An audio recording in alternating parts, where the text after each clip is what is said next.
અમદાવાદ ફતેવાડી કેનાલમાં કાર સાથે ડૂબ્યા 3 યુવાન. 13 કલાક બાદ 2ના મૃતદેહ મળી આવ્યા. હજુ એકની શોધખોળ.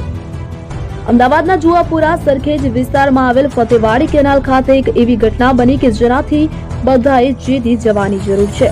રેલ્સના ચક્કરમાં 3 યુવકો સ્કોર્પિયો કાર સાથે કેનાલમાં ખાબક્યા હતા કે જેમાં યક્ષ બંકોડિયા અને અન્ય એક યુવાનનો મૃતદેહ મળી આવતા તેઓના પરિવાર પર આપ તૂટી પડ્યું.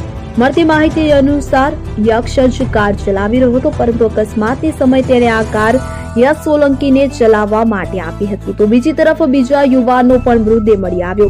હજુ એક યુવાનની શોધખોળ ચાલી રહી છે. છેલ્લા 13 કલાકથી શોધખોળ યથાવત છે, ત્યારે ફાયર બ્રિગેડની ટીમના સભ્યો હજુ એક યુવાનના મૃતદેહને શોધી રહ્યા છે. તો માહિતી અનુસાર યક્ષ નામનો યુવક આ કાર ચલાવી રહ્યો હતો, પરંતુ અકસ્માતની સમયે યશ સોલંકીને કાર ચલાવવા આપી હતી, જેને કાર ચલાવતા આવડતી ન હતી અને ભૂલથી બ્રેકની જગ્યાએ એક્સિલેટર પર પગ મૂકી દેતા સીધી કાર કેનાલમાં ખાબકી હતી. જીવને જોખમમાં મૂકી રહી છે કે જેને લઈને વાલીઓએ ખૂબ જ સાવચેત રહેવાની જરૂર છે.